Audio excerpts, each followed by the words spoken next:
let's look at the matrices topic. Vectors and matrices. Basically, if you want to understand or if you want to master machine learning, data science, especially machine learning, in data science, a lot of statistics also comes. But specifically in machine learning, if you want to master, you master vectors and matrices.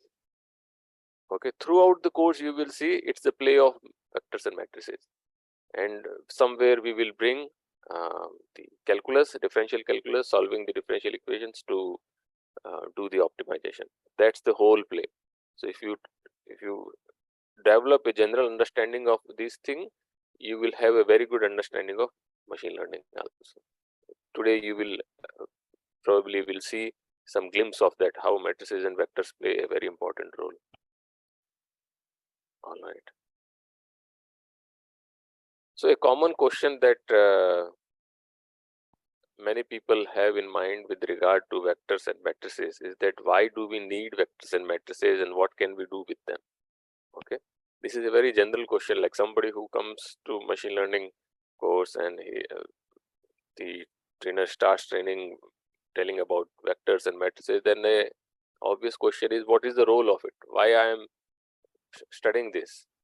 Okay, so let's revisit some of the concepts that we have studied before, but we will later connect it to matrices. Okay, so before jumping on to matrices, let's revisit our vectors and vectors topic and recollect the n-dimensional vector can be viewed as a point in an n-dimensional space. So what does a vector represent? A vector represents an n-dimensional vector can be viewed as a point in an n-dimensional space. All right. Here you see a three-dimensional coordinate system. It's a Euclidean space.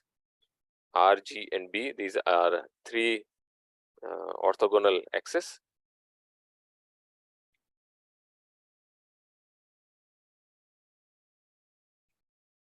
So in this, if we create a point in 3D and we create a vector passing through the origin, through the tip of that or the arrow of that vector is touching that point, then we say that this is a three-dimensional vector in three-dimensional space. A vector can be viewed as a point. So what this arrow is touching is a point. That is what this vector is representing in its standard position. In non-standard position, vector is a line. You can draw anywhere. All right, but for all practical purposes, we consider that vector is given in a standard position, and standard position in the sense it is passing through the origin. If it is passing through the origin, it can be represented as a point because that is where the coordinate system can be created around it. Okay, if you have the center point, then you can create a coordinate system. Okay, so far is this clear? Okay, because this understanding that an n-dimensional vector can be viewed as a point in an n-dimensional space, this will slowly lead us to a bigger construction.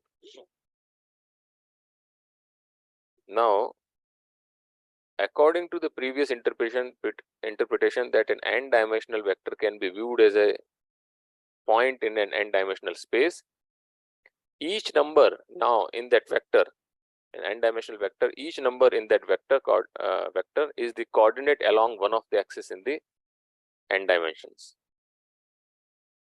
All right, right?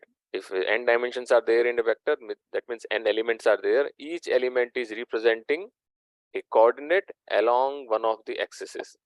So in 3 dimensions, the first number will represent along the x-axis, the second number will represent coordinate along the y-axis. So this is what the previous understanding leads us to. Okay.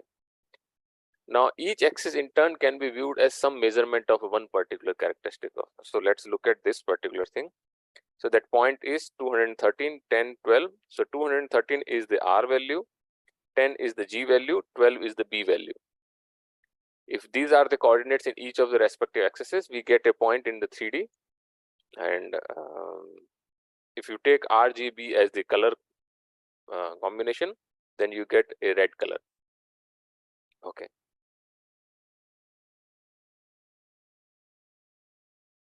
Now each axis in turn can be viewed as some measurement of one particular characteristic of an object. So we considered, we started with this premise that a n-dimensional vector can be viewed as a point in an n-dimensional space. Now that point is there, and so we can say that that point has a coordinate along each of the axes. Okay, and now we are extending that. We are saying that each of the axes represents certain characteristics of the object that you are discussing in that n-dimensional space. Each axis represents certain characteristics. How? Here you see a RGB or XYZ plane. In that the object is full. The previous arrow that we had drawn, that is representing a point on the surface of the apple characteristics. Let's take another example. Here this is a 4-dimensional vector. The red color vector that you see has 4 dimensions because there are 4 numbers. Each number is representing 1 dimension. So 30 age, 22 BMI, 65 heart rate, and 12 respiratory rate. 4 parameters, 4 elements in that vector representing certain characteristics along each axis. So far, things clear? So what does a vector can be viewed as a point in an n-dimensional space? This thing is clear. All right. Now the question comes is, what does a matrix represent? Okay. What can be? How can we view the matrix? Let's understand this fact.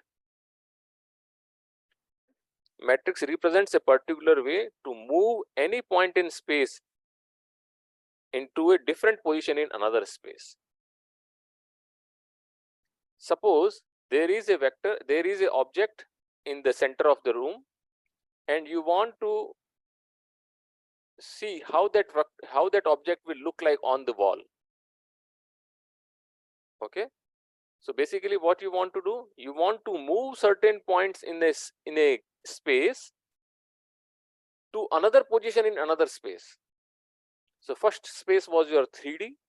In the room you have the object located somewhere, and the another space is your 2D, your wall. So if you want to move those points from the first space in the 3D to a 2D space, you need a matrix. Let's see how. Here you see a orthogonal coordinate system, and in that there is a rectangle. In that rectangle there are tiny dots are there. Each dot represents a point in that 2D space. Okay, so you can basically think of each of these points as vectors. This is the center point. Then the point here is a vector. So like that, if we consider that there are 5,000 points, there are 5,000 vectors. Okay. Now I want to move these points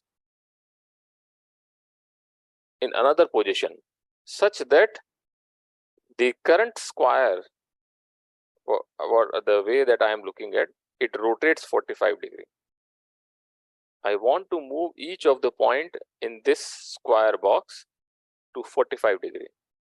How can I do that? I take a matrix, cos pi by 4 minus sin pi by 4, sin pi by 4, and cos pi by 4. This is my matrix. You can convert this into floating point number, respective numbers. Okay. I multiply this matrix. I take this matrix and multiply with every vector that is present in this box. Okay. So T of xi, Txi equal to yi. So xi is my original point in that square box. Yi is my new point in the new space. Xi is the old point. Yi is the new point. Okay. Then how I will move from xi to yi? I need a matrix T. If I use that matrix T and multiply by each of the vectors in the box, that is xi, each of the xi vectors, what I will get is the new set of vectors yi.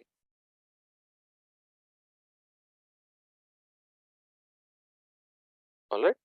So this rotation is done through that matrix. So basically you can say that matrix moves the points from one space into another space.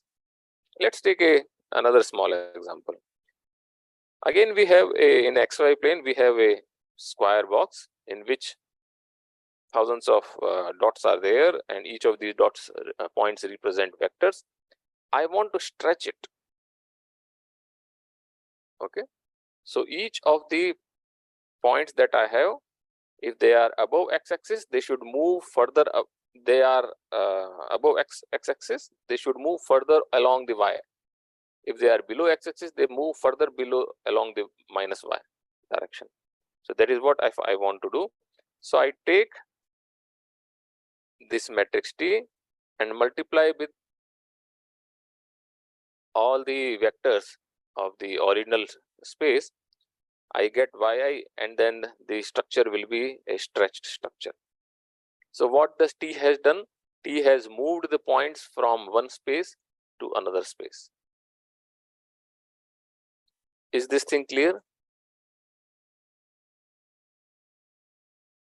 No. Okay, Irfan saying no. What is the doubt, Irfan? Yeah, that formula. I understood the matrix, like in moving No, it's a one point multiplication. into. It's a matrix vector multiplication. It's not a formula. You have a matrix and you have a vector. What is a vector? Vector is a point in the space. Space, yes. All right. You want to move that point to another position. Okay. Then how do you do it? Consider that vector as a point in that structure. Your structure is, let's say, your room, and you have a point. You want to move that point. What will you do? You will force it. You will hit it with something. Here we are hitting it with a matrix, which is like a multiplication. Okay. So if you do multiply a vector with a matrix, you get another vector. Right. All right. These are a very beautiful Right. concept. So if you have done some photo editing or some video editing, especially in the photo editing, that example would be easier to grasp. In that software, there are certain features like you can rotate a object 90 degree or by 180 degree, or you can flip an object. These are all computer graphics software basically. Okay. Those operations are done using matrix multiplications. Okay, you have pixels. If you take raster graphics, you have pixels. Those pixels are multiplied by the respective matrix, and those pixels take its new position. The pixels in the new position will be illuminated accordingly. If it is a SVG vector graphics image, then same thing is happening. So basically, there is a lot of role of matrices is there in computer graphics, in computer gaming. In gaming also, this is how you do basically.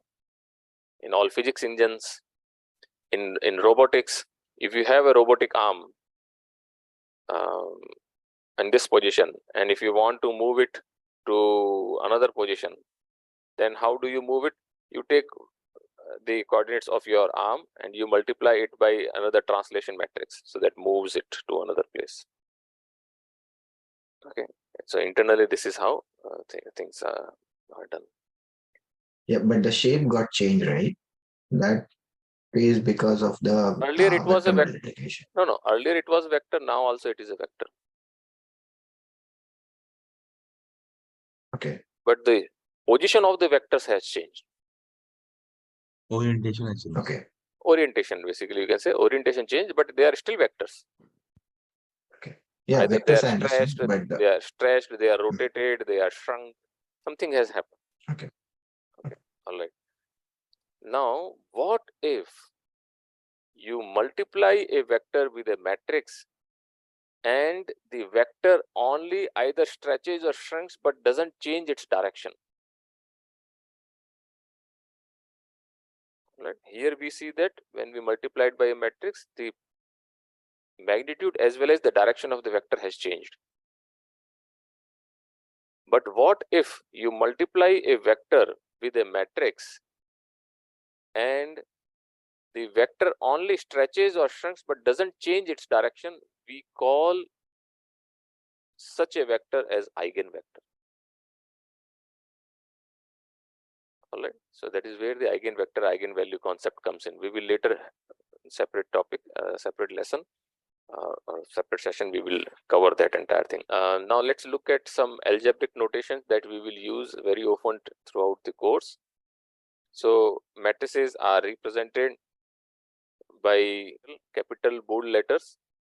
So you see the capital A, capital B, these are all representations, algebraic representation of matrices. So let's look at the first thing here. So it is in very concise notation, we can write a matrix something like this, where A, I, comma J representing the elements. I is varying from 1 to the number of rows, J is varying from 1 to the number of columns. And if you want to access element of a particular matrix, you have to give the indexing row, comma column. So A 1, 3 gives you this element. This is called the diagonal of a matrix. Off diagonal elements, all rest of the elements are off diagonal elements. 0. Okay. So here, if you note, we have a kind of symmetry here.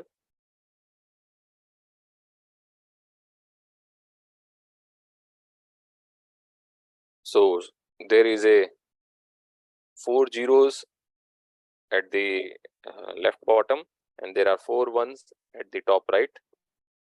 Similarly, there is a matrix on the top left, and the same matrix is appearing, or same 4 numbers are appearing in the bottom right.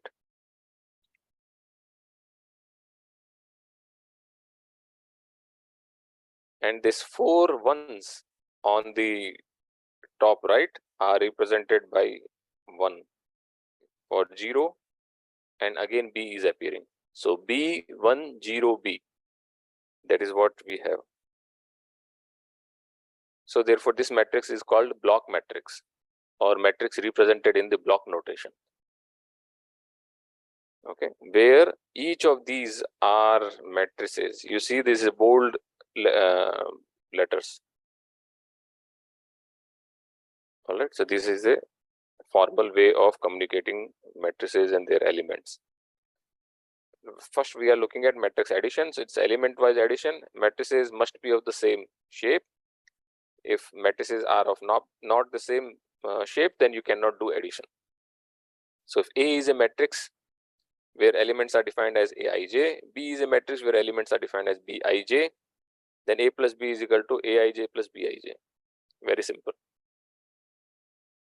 Okay. Similarly, we have scalar multiplication. If C is a scalar and A is a matrix, then CA is going to be C into Aij.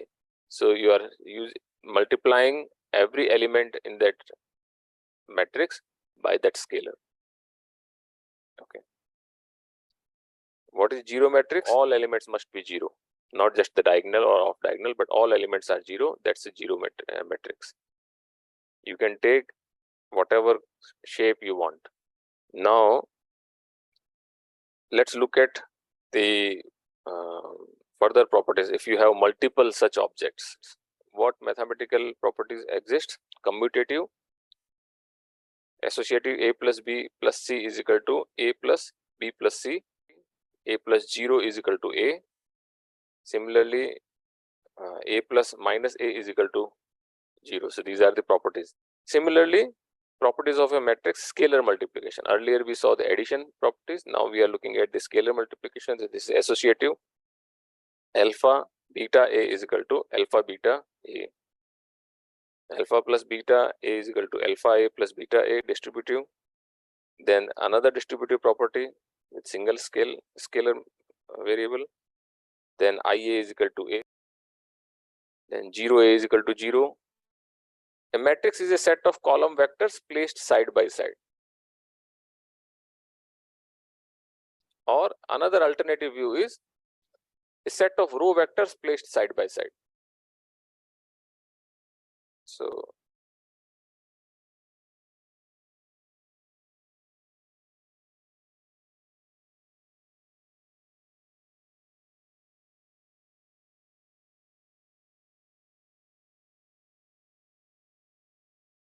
this is a simplified view of a matrix from the arrangement perspective.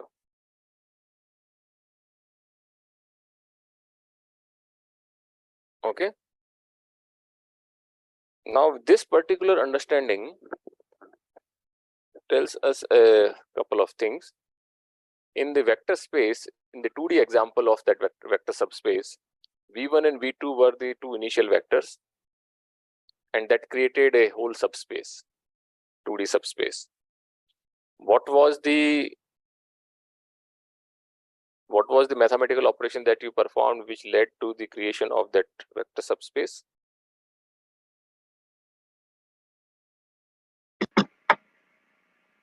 Addition or scalar multiplication? Those properties are there. We used those properties, but in what way? V1 and V2 were there. How we created V3, V4, V5, V6? Scalar multiplication and their addition. All right. So we say that this is a linear combination. Linear combination. Yeah. So V3 is a linear combination of V1 and V2. Some portion of V1 plus some portion of V2. Some portion in the sense scalar. Some scaled value of V1 plus some scaled value of V2 added together, we got V3. Here also, you can consider that this is a vector, this is a vector, this is another vector, column vector, this is the third column vector, 3 column vectors are there. So, in the coming lectures, when I say that column space or row space, it basically means that linear combinations of the column vectors of a matrix. It's a column space. So, if I say that suppose this is my matrix A, and if I say that column space of matrix A, you should immediately recollect that it simply means linear combinations of columns of matrix A. That's the column space. Similarly, row space of a matrix A is linear combinations of row vectors. Got it? So the subspace created by the span of these 3 vectors. Span basically means linear combination of the objects of the vector. That's a span of. Span means what the total configuration you can have, you can achieve. That's your span, and the actual manifested configuration is your subspace. Okay, fine. Okay. I remember when I did my machine learning formal education, I think it was some 16, 17 years back. When we completed that course, I remember that some 3-4 students, we were coming from the last class of that particular course, and we were going to our home, and we were talking about things around us in the same mathematical terminology. This is how this is machine learning is happening here. See how machine learning is happening here.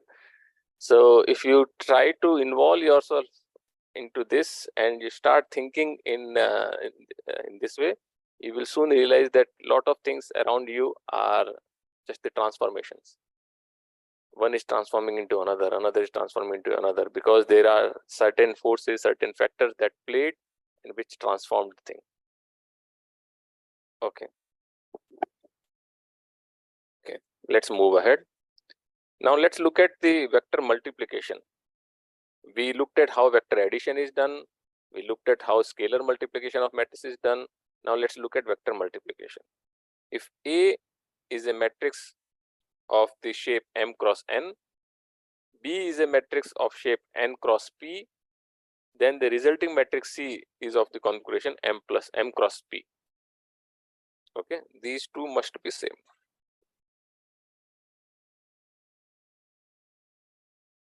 So instead of showing large matrices and their multiplication, I am showing it in the algebraic notation.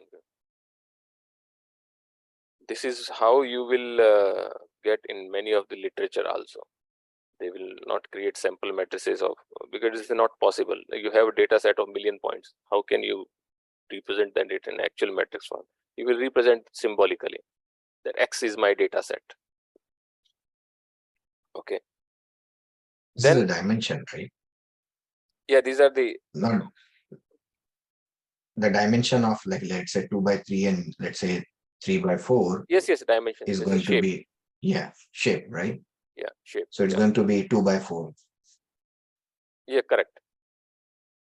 So column dimensions of first matrix must be same as the row dimensions of the second matrix to be able to do matrix multiplication. Okay. So if C is my resulting matrix and elements of the C matrix are represented as Cij, then Cij can be we can find it out using this.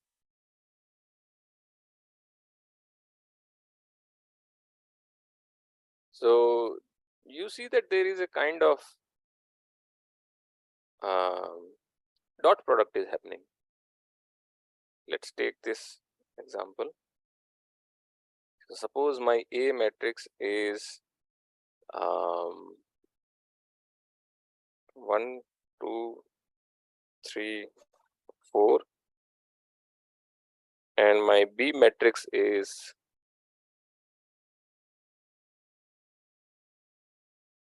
what is going to be C matrix. Take first row of the A, multiply it by the first column of B, and then do the element by element multiplication and then do the sum. That creates the first element of your C. One vector 19 is the first element. Okay. 19, 22, 43, 50. Is it so? I don't know. You have to tell me. Row multiply by. So you take this 1, 2, multiply it by 5, 7. Alright, so what you get here is 19. Let's do this same thing, the example that we took using TensorFlow. So this is the how we will write it in the code. A matrix A is a, what is the dimension or what is the shape of the matrix A? 2 cross 2. 2 by 2. Yeah. Okay. And the matrix B is also 2 cross 2.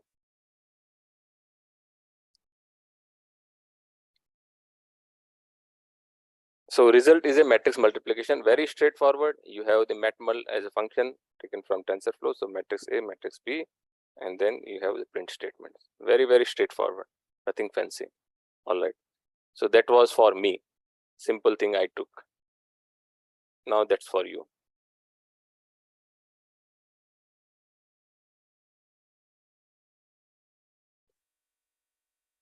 So open up your Colab and write a 3 cross 2 or 2 and 3 cross 3 matrix and perform the matrix multiplication. If you remember the notations, you will do perfectly fine. Remember the transpose, that as the vector transpose is possible, matrix transpose is also possible. But this multiplication is not possible, right? Because 3 by 2 and then we are doing 3 by 3. So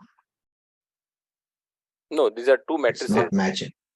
Two matrices are there. One is 3 by 2 shape, another is 3 by 3 shape. But sir, for multiplication, You the need, order, yeah, the order of first matrix should be equal to the row order of first matrix should be equal to the column order of the second matrix, which is same, 3 and 3. So like first Right. have 3 and second have 3. Manjanath, you also so have this dilemma, or you found that there is a way?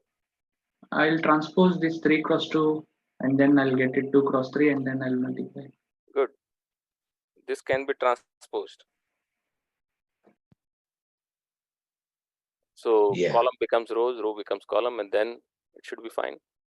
What will be the resulting matrix shape? 3 by 3.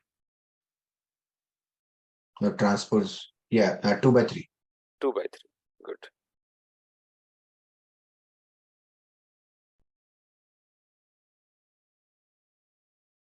So चालू करें काम?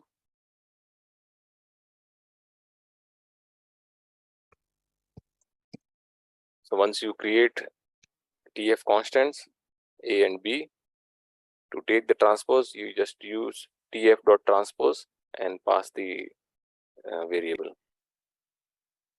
So for this 3 by 2, 3 cross 2 matrix, I need to enter in TF dot constant like 1, 2, comma 3, 4 different sets like 3 sets. Correct. So take so create a list. That first list will be your first row. Then create a second list, comma second list, comma third list, and then put the outer list. I need to find 5 variables, right? 5 constant basically. 5 variables in the sense I did not get it. TF constants. So Like you create for each column. for list you mean? Yeah.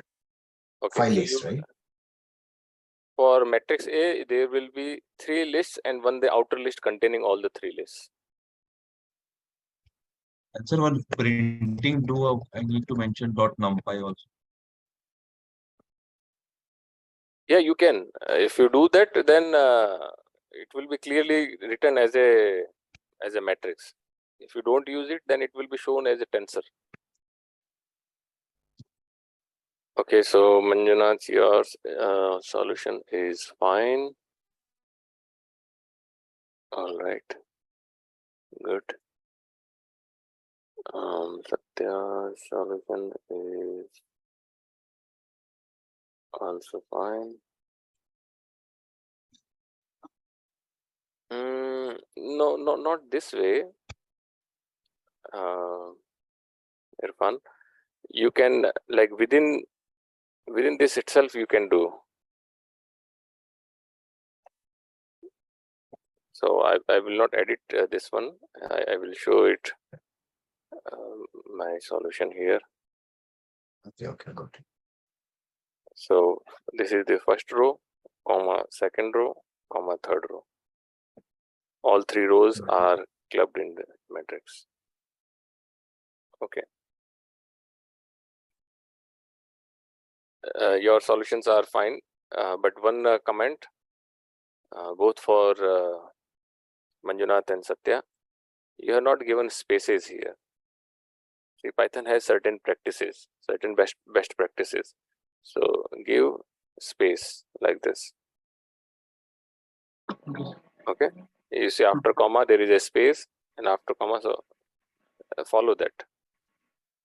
I think I did not understand what you are saying, Satya. Your voice was breaking.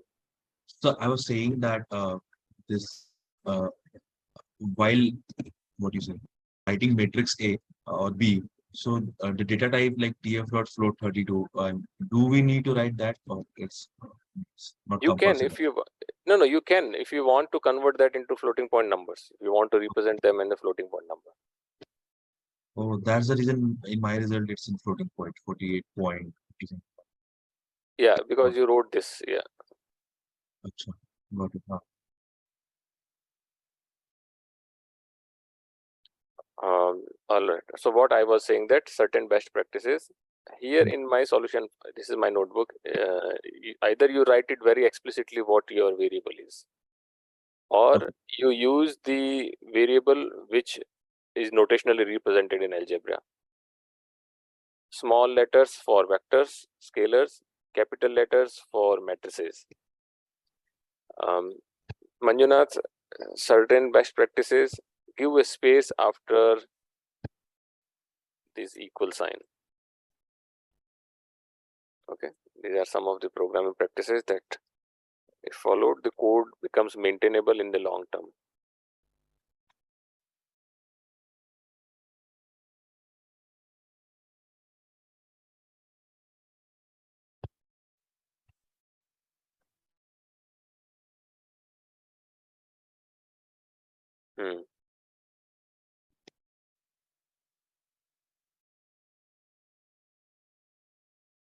Okay.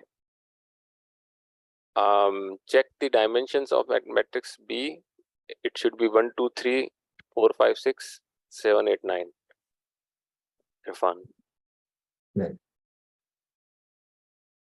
All right. Do you have any questions? Any further questions for me regarding today's lecture? There is certain way that most of the people across the world, not just in India, across the world, are taught these topics as separate things. Vectors is separate, matrices are separate, this is separate, that is separate. But overall, how they are connected and how they play a role in a bigger thing, that is what we have to gain. That understanding we have to develop. All right, vectors are not in isolation. Matrices are not in isolation, even though they are totally separate mathematical concepts. Vectors are points in space. Matrices move those points from one space to another space. They're two mathematically different things. But how they connect, how their multiplication is done, that understanding we have to develop. If you develop this understanding, that basically allows you to do creative things. Okay, as you create a recipes, if you are creating some new dish, and if you know that what things should be mixed, we stop here today. Let's meet our Monday's class. There is going to be homework on this weekend again.